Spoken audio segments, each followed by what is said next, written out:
நம்ம கொஞ்சம் ஒரு ஏபிசிடி மட்டும்தான் வச்சுக்கணும். நம்ம அதை மட்டும் தெரிஞ்சுக்கிட்டா அவங்க என்ன ஸ்கிரிப்டில் சொல்லியிருக்காங்களோ அதுக்குள்ளே போய் இவால்வ் ஆகிக்கணும். அண்ட் நான் இந்த கதை கேட்ட நாள்லேருந்து மேம் என்ன சொல்கிறாங்களோ அது ஓகே, அதை நான் மைண்டுக்கு நான் எடுத்துக்கிட்டேன். நான் ஏன்னா இவ்வளோ வருஷம் அந்த ஸ்கிரிப்டுக்குள்ளே ஒர்க் பண்ணியிருக்காங்க. ஒரு ஆடியன்ஸாக நமக்கு ஏதாவது சஜஷன் இருந்தால் அவ்வளோதான். கதைக்குள்ளே டீட்டெயிலிங்கில் நான் போகவே இல்லை. ஏன்னா நான் அவ்வளோ படிக்கல இதை பற்றி, இந்த வரலாறை பற்றி. அவங்க ஹிஸ்ட்ரி ஸ்டூடெண்ட் வேறு. அவங்க இந்த கதையை பற்றி அவ்வளோ படித்தாங்க. ஸோ அவங்க என்ன சொல்கிறாங்களோ அதை நம்ம செய்ய போகிறோம், அவ்வளோதான்.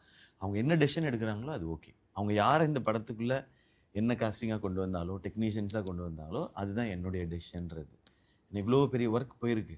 இதில் நான் ஏன் சைடு ஏன் இன்புட் போடுறதுக்கான டைம் இது இல்லை. இது இந்த படமாக எப்படி ஆக்குறதுன்றது மட்டும்தான். ஸோ அந்த ஸ்கிரிப்டை ஃபாலோ பண்ணிட்டேன். மேம் என்ன சொல்கிறாங்களோ அதை கேட்டேன். மேம் ஓகேனா ஓகே, இல்லைன்னா இல்லை. ரைட். இல்லை ஆக்சுவலி ரீசர்ச்சில் வந்தது தான். இப்போ வந்து அந்த காலத்தில் வந்து அப்போ வந்து பஞ்சம். ஸோ நீங்கள் ரைஸ் சாப்பிட்றதே ஒரு லக்ஸுரி அப்போது. ஸோ என்ன சாப்பிட்டுட்டு இருந்தாங்க அதுலேருந்து ஆரம்பிச்சு ஏன்னா படத்துலேயே ஒரு டயலாக் வரும். ஸோ அது வந்து ஆராமசாமி ஐயா வாழ்க்கையிலேருந்து எடுத்தது.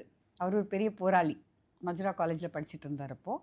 ஸோ எல்லா போராட்டத்துக்கும் போவார். அவர் ஒரு ஸ்டூடெண்ட் லீடர், எல்லாமே இருக்குது. ஸோ ஆனால் வீட்டுக்கு வந்தால் அவருக்கு வந்து சாப்பாடு வந்து லைக் கம்மியாக தான் இருக்கும்.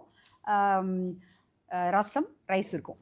ரைஸ் பெரிய விஷயம் அப்போ, ரைஸ் சாப்பிட்றது. ரசம் ரைஸ் தான் இருக்கும். So everyday same thing. So வந்து அவர் உட்காந்து சாப்பாடு முன்னாடி உட்காந்துட்டு, டேய் ராமசாமி, உனக்கு சாப்பாடு இப்படி சாப்பாடே இல்லை, நீ போயிட்டு போராளியா அப்படின்னு அப்படி பேசிப்பாரா. அதை வந்து அவருக்கு அப்படியே வச்சுட்டோம். அந்த டயலாக்ஸ் எல்லாம் அவர் கொடுத்தது. ஸோ அவர் எக்ஸ்பீரியன்ஸ், அவர் லைஃப் எக்ஸ்பீரியன்ஸ் அவர் சொல்ல எனக்கு அது ரொம்ப பிடிச்சிருந்தது. அதை டயலாகாக வச்சுட்டோம்.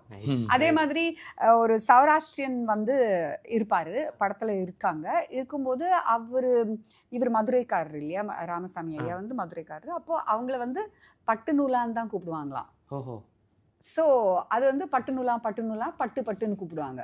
ஸோ அப்புறமா என்னன்னா, எங்கள் படத்தில் நன்னனா நடித்த ஒரு ப்ரொஃபஸராக நடித்த பிரபாகரன் சாரோட ப்ரொஃபஸர் ஒருத்தர் 80+ அவர் வந்தார் எங்கள் டப்பிங்கில் வந்து எங்களுக்கு கொஞ்சம் ஹெல்ப் பண்ணுறதுக்கு.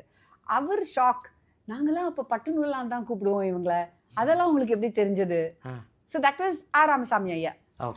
ஸ்கிரிப்ட் எல்லாம் எழுதி முடிச்சதுக்கு அப்புறமா அவர் வந்து ஒரு like combing through for that age, for that era and slang எல்லாமே.